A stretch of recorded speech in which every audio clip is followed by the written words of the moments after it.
Yes, it's very important for us to put this into perspective. How did this become a phenomenon? I'm sure it started somewhere, because we always say narcotics, narcotics, but really, I don't know whether we can categorize this as generally the abuse of narcotics.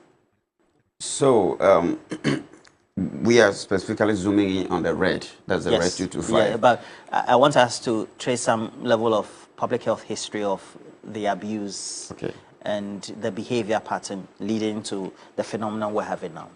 So that's the generic name of the drug in there is tramadol. So it's a painkiller. It's an opioid. It's a synthetic. What that means is it's actually created in the lab intentionally to serve a purpose, to mimic what happens in nature. There are natural chemicals in the system that the body itself produces when you are in some form of pain. So this is intentionally created in the lab to mimic how it works. So it's supposed to be prescribed by the doctor, and FDA approves the doses that are approved by FDA. The tablet comes in 15 milligram and 100 milligram. Okay. Ideally, it's for moderate to severe pain use. When you have moderate to severe pain, the doctor will prescribe it for you. But because of how it works, humans as we are, people have found out that when they use it, they feel some form of euphoria. Because the way that tramadol works, it leads to an increase in a chemical that leads to your feeling of euphoria. That's dopamine. So the feeling of euphoria is what makes people want to use it again. So when the person begins to become addicted and become dependent on it, it's because they want that same feeling again, even beyond the relief of the pain for which it was prescribed. Now, when you start using it, after some time, your body begins to adapt to it, become used to it. That's what we call tolerance. So you will need a higher dose to have the same effect. Now, in a bid to chase that, the doctors will not be prescribing for you all the time. So then, I would say black markets, not so well-meaning business people decided to take advantage of that tendency where they go to the lab to create higher doses. So the doctor may prescribe maybe 50 milligram once a day or twice a day or thrice a day maximum. But in this case, the red 225, it has 225 milligram. What? And sometimes they combine it with other things. You mean from 50, they deliberately have put together the content in such a way that it has a strength of 255 milligrams? Some may have 100, 150, 125. It varies. But what they do mostly, they add it to other things. Okay. So they are taking the tablets. And then they add it to what and what? Some add it to energy drink. Some add other form of same substance of abuse. For example, some will combine the red with tafrodol, which we all became aware because of the BBC expose. Then they add weed. And some also smoke cigarette and other ones. The reason is that the way you felt the first time when you use this substance, the euphoria, you are never ever likely to get there again. But you'll be chasing it. You want to still feel the same. And now because you want the same feeling and you may not get it with the same dose that you used a week or a month ago, you have to increase the dose. So increasing the dose, you have to use more. And when you use more and you may not even get the full effect, you want to then combine with other things that work in separate ways, where they add the cough mixtures, the codeine-based cough mixtures, the energy that gives them high caffeine, that's a stimulant, the weed, and some may add other ones, cocaine and other ones. They combine a lot of things in different forms. In smoothies, these days, smoothies is a common way they use it. And it's you mean in normal public life? When you have people taking smoothies, you would think it's normal smoothie. Let's say at a party or not something. All smoothies are like smoothies. Like a cocktail. Not all cocktail are cocktail anymore. In our current dispensation, not all cocktail are, let's say, innocent cocktails. Not all smoothies are innocent smoothies. I've had to go to some people's homes. Yeah, so somebody told me they drank Sobolo one day at an event. Sobolo is one of them. So I've had to go to a home of one of my private clients and have to help this particular person, he or she, to empty wherever they were hiding their substance. It was well prepared with lots of ingredients to make it appealing. But it's all drugs of abuse that has been infused with this Flobolo or whatever smoothie.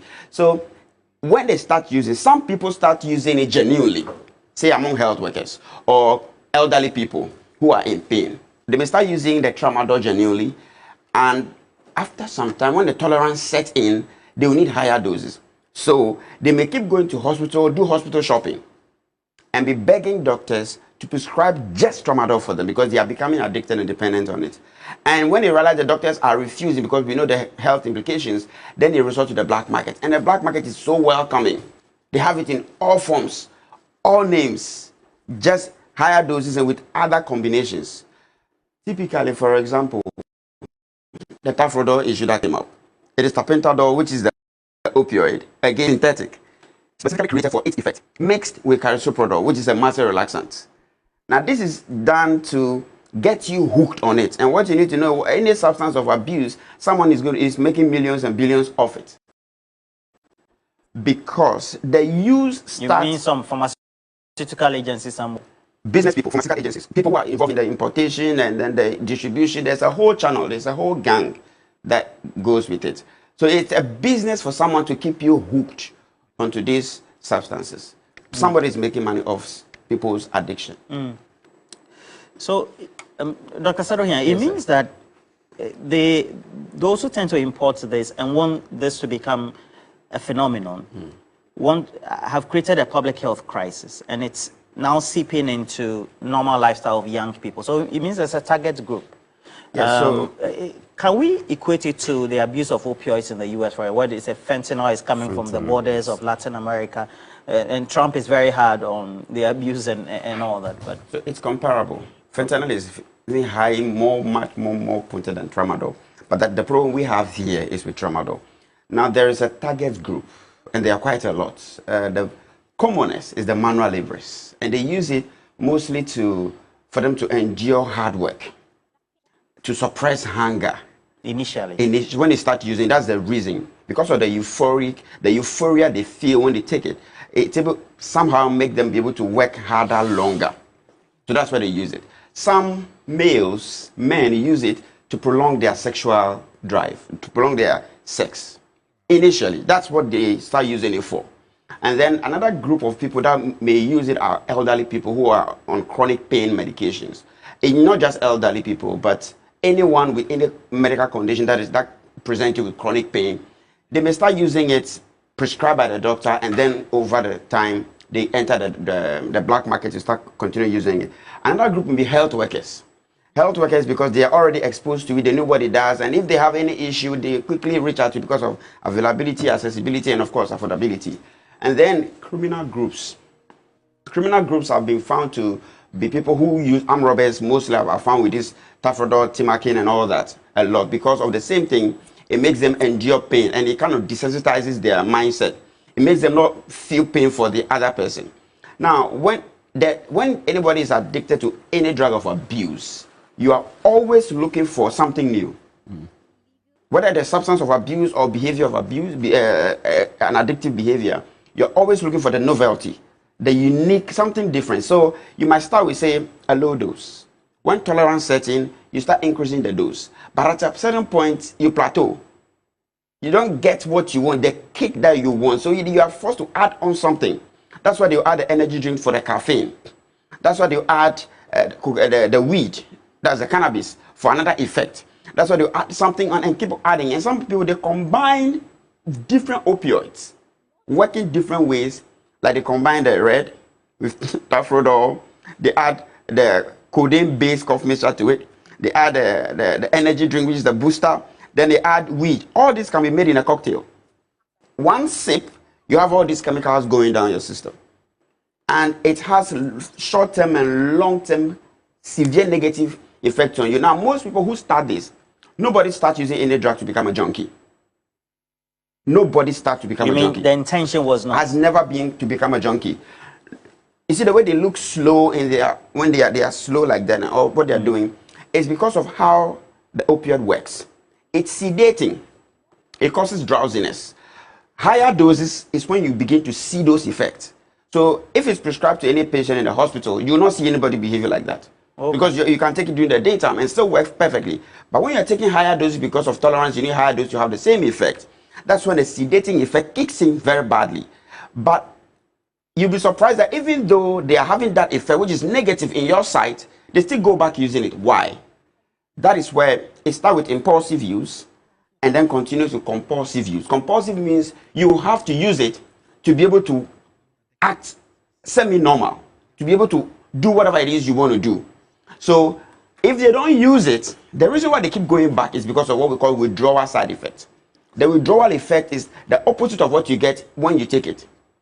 So when you don't use it, they may have severe pain. It could be joint pain, abdominal pain. They could be having nausea, vomiting, running tummy. They could become restless, agitated. Some of them may become aggressive, and it may be on certain mental illnesses. So most people are hooked on because if they stop, the withdrawal effect is so dire that they just want to quickly go back on it. It's not like they enjoy what now they are not using it for pleasure. It's out of compulsion. They are forced to continue using. Even though they started with pleasure, they don't continue using for pleasure anymore. Now it's out of compulsion. And they will do anything just to feed and fuel that drug habit. Ms. Odro, for the Narcotics Control Commission, I'm sure you might have had some observational surveys undertaken, maybe your monitoring, etc. Which segments of the population have or are being used for the Narcotic Control Board, in partnership with FDA, should be able to go beyond education and then probably look at the competing rewards that will make this fight more sustainable than before. Yes. So how are you tackling it as a public health crisis? Or is it even a public health crisis? It is obviously a public health crisis, and we need to understand how it begins mostly from GSS and SHS, and mostly from peer pressure. The fear of missing out, the curiosity of the young mind, the developing mind, will get them to experiment with some of these things. And then they may chance on the euphoric effects. And then they may want to continue using it. There are a lot of people deceiving a lot of people about, if you use these substances, you're able to learn longer, you're able to retain much more data. But it's not true. In the long run, it has significant effect on your cognitive functioning. That means your ability to reason, to perform tasks, reduces. Your academic performance declines. So mostly from peer pressure. Now, the reward system that they are talking about, when you use this substance of addiction for a long time, it messes up your reward circuit. This is how it does it. So ideally, if you drink water, you eat, you socialize, you rest, or you have sex, there is a reward in your system. That's dopamine. Dopamine is what does for pleasure and motivation. You're surprised about the last one I mentioned. I know that. Now, there's a reward that makes you want to do it again. That's a motivation. So you drink water, the way you feel, there's a release, a level of release of the dopamine. If you eat food, you socialize, you do other things, there's a physiological amount that is released in the system. Now, drugs of abuse all have a common pathway, which is they all lead to releasing higher amounts of that same chemical, dopamine. Now, once it continues to release higher amounts of that same chemical, dopamine, it messes up your system such that your system is not able to produce on its own. Even if it produces, it's not enough for you. Naturally. That is naturally. The natural production is shut down. That factory is shut down until it is stimulated by the drugs of abuse. Such that you prefer to use the drugs for the higher release of the dopamine than eating, socializing, doing other things which I don't want to mention. You understand? So you prefer, that's why people who are addicts or dependent on these drugs will not eat. They won't do anything. They will not go to work. They prefer to rather use the drug. Again, nobody starts out to become a junkie. But because your reward circuit is messed up, you prefer to have the higher dopamine in your system. So you prefer to go and use the drugs of choice, which in this case, red. Now, again, when it comes to this, people who are addicts will find ways and means of getting their substance of abuse. So you mentioned a particular drug that is a combination of paracetamol and tramadol. So people who abuse are always on the lookout for, where can I get this? If they go to the pharmacy and the pharmacy is a good pharmacy and they don't sell these things without prescription, they have found a way to go around it to get these things on prescription. That is the one you mentioned. I don't know if I'm allowed to mention the trade name. Should I? Doretta. Doretta. Yeah, it's a combination of paracetamol and tramadol. But the dose of tramadol in there is within physiological limits, normal limits, approved by FDA. But because they are abusing the tramadol already, they will have to combine lots of pills. Now that brings another problem. Paracetamol abuse can also lead to other issues. So paracetamol in higher doses also affects your body, the liver and other things. So they have to combine lots of pills of this Doretta to get a similar effect that they would have gotten on the tafrodol, the red, or whatever substance they are abusing. And mostly we found that they don't just use these ones in isolation. They combine them. Now, because it starts mostly at the youthful stage, and the danger here is the prefrontal cortex, where your reasoning, your risk assessment, your attention, all these things are from the executive function of any body, yeah. It gets mature from 24 years and above. And these young ones are using this drug at 10, 13, 15, which means that the circuit gets messed up far earlier and it disrupts the process. So it's like your brain is, there are neurons in your brain. So it gets pruned in a particular area. So it cannot function in that area. When it happens like that, it then develops in a different area. You need certain connections, we call neural connections, synapses, to help you with your memory, with your concentration, with your attention.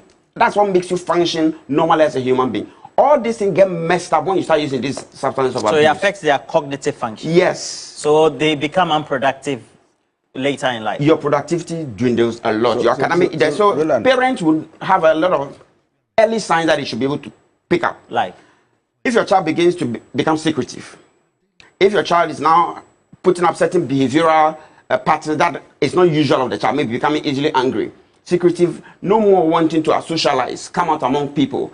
If there's sharp decline academically of your child, you know this child among top 3, top 5. Now he's top 3 from bottom. You should be concerned.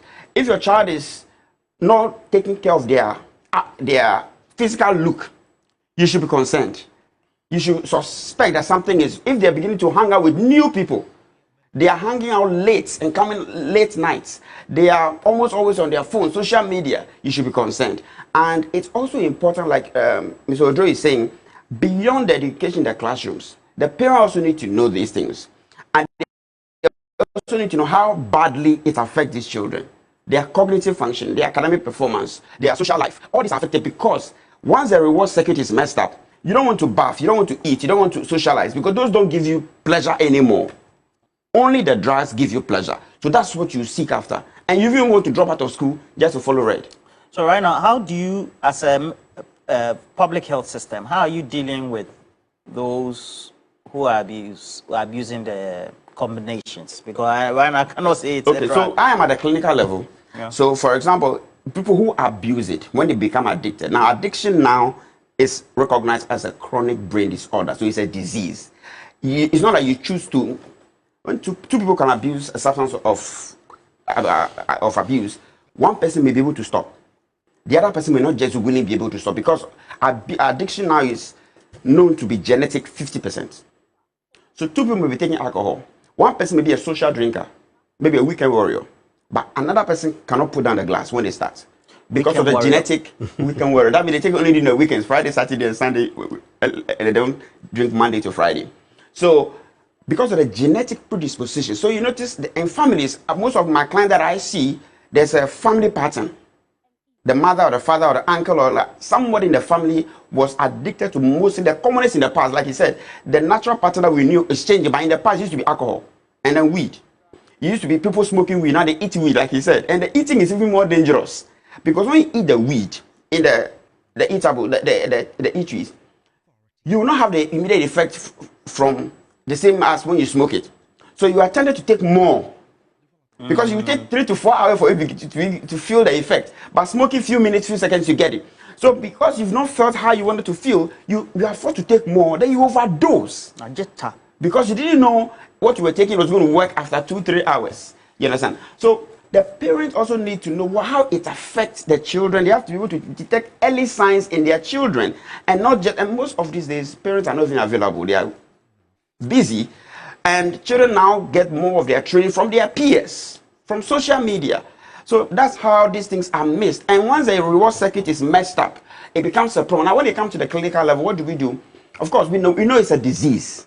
So we help them with detoxification, where they will be admitted on a ward for only 7 to 10 days.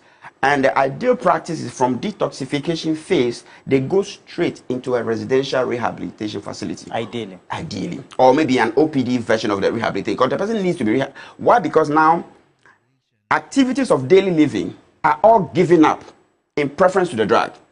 So they have to literally retrain you. If you go, I work in Pantan Rehab for some time, I work in a psychiatric hospital.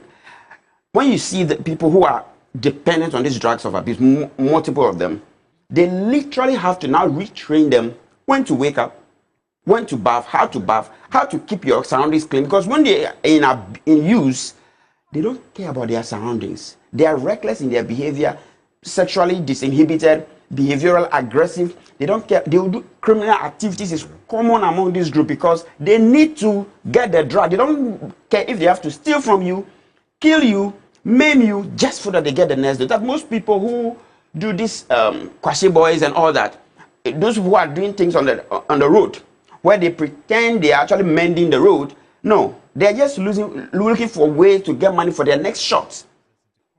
They are not there because they love Ghana so much they want to mend the road. Most of them are addicts who are just looking for 5 cedi, 10 cedi, 20 cedi, 100 cedi, something to just go to the ghetto. Most of those who are directing traffic, begging people in traffic, they will do anything for the next dose. So the assumption is that those who tend to abuse such substances or the combinations are such people. But no, now anyone can use drugs. Now I've seen corporate people in Thai.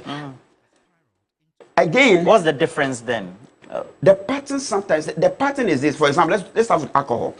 If you are a high profile person and you abuse alcohol, you're going to have whiskey and coke in the fridge. But if you are low there farmer, you have it under your bed. There's always early eye opening. We call it eye opening. Most who are alcohol dependent, they have to take alcohol in the morning before they get out of their rooms. So if you're a big boss, you can afford, you're going to have whiskey in your fridge. If you don't have money, you have competition, or you have the blue kiosk nearby. That's what you go to. Now, many people who are high profile will abuse the most expensive drugs, cocaine, heroin, and coke. People who cannot afford will go with the TRAMADOL, the cannabis, and even some of them abuse cocaine, but not in a purest form. Even with cocaine, there is purity levels. Mr. Odo will tell you. The big boys will go for the high purity levels, and then people who are now, coming to the market who cannot afford, will go for those that are laced with other things. That the purity is way down, and that poses extra health burden, which is the other chemical that it is combined with also affects you negatively.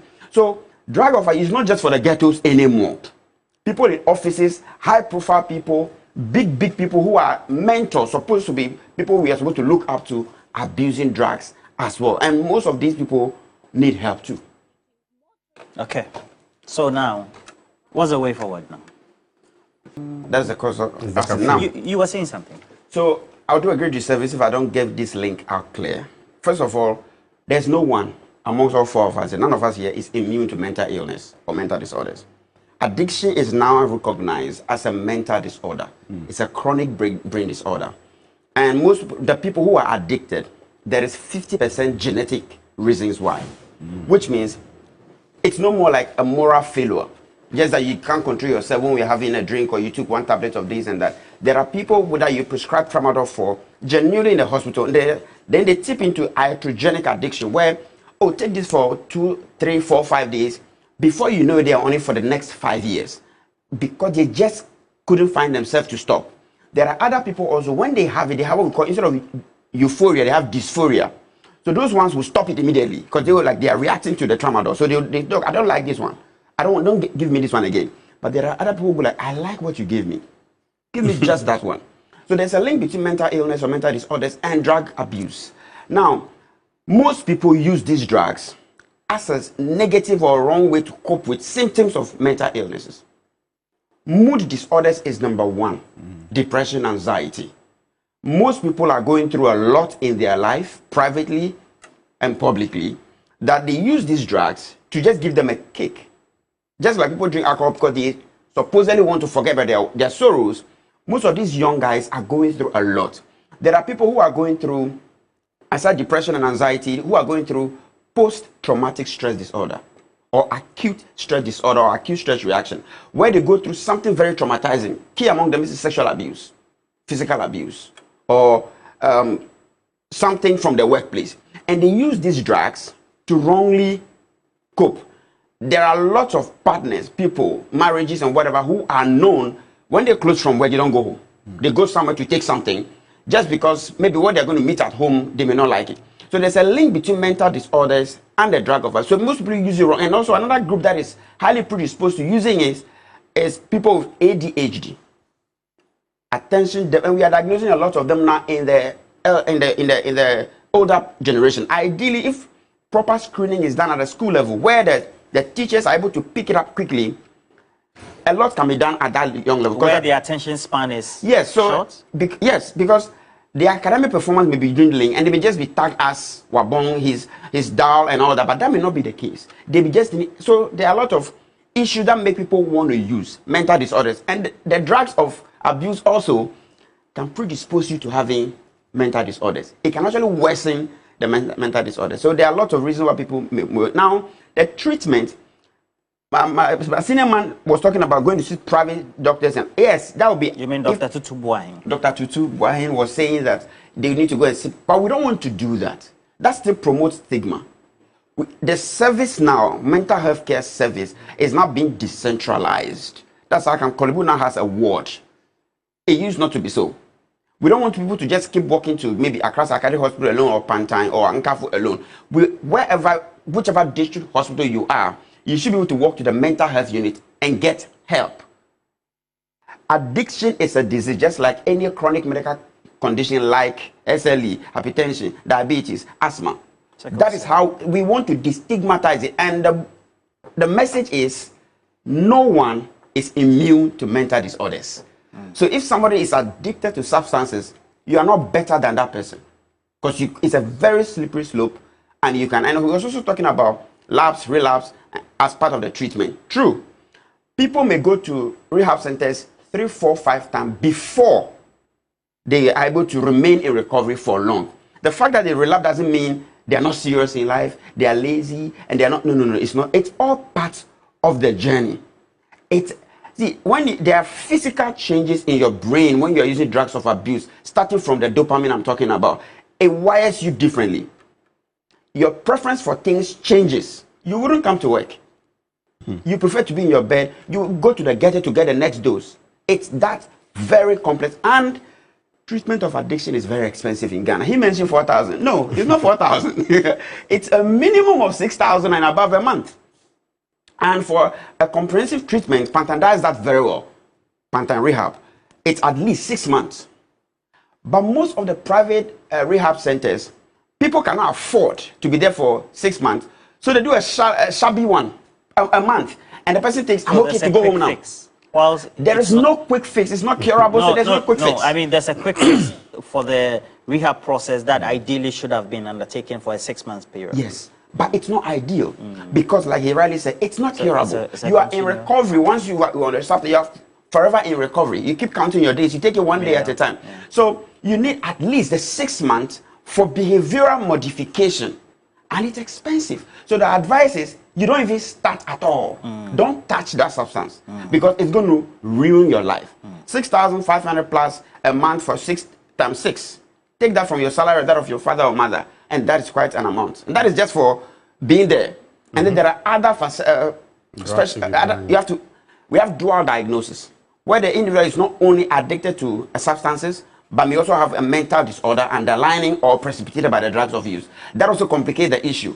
And then your social life may be affected, your occupational function may be affected. So it's a lot of issues put together. Do you know cash out? Do you know cash out? No, I don't know cash out. Okay, so *439# enables you to get money credited into your mobile money account. Okay. So you dial *43. Okay, Department of Psychiatry, Kolebu Teaching Hospital. Thank you for passing through. Okay, great education. I hope the next time we'll call you again, you'll find some time. Today's a holiday, so many of you are free. All right. Thank you. We hope that you did enjoy this sort of education, but it also means that you also have to add some level of entertainment to your life, because you have to hop into the Easter at the Marlin Resort, because you're going to join them for egg hunt, feasts and adventures. You choose from their exclusive Easter packages for couples, and the common package have great features, including the full board meal plan, which is breakfast, lunch, dinner. You also have accompanying assorted local beverages and dispenser water.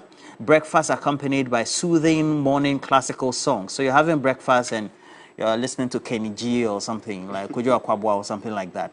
All available. They have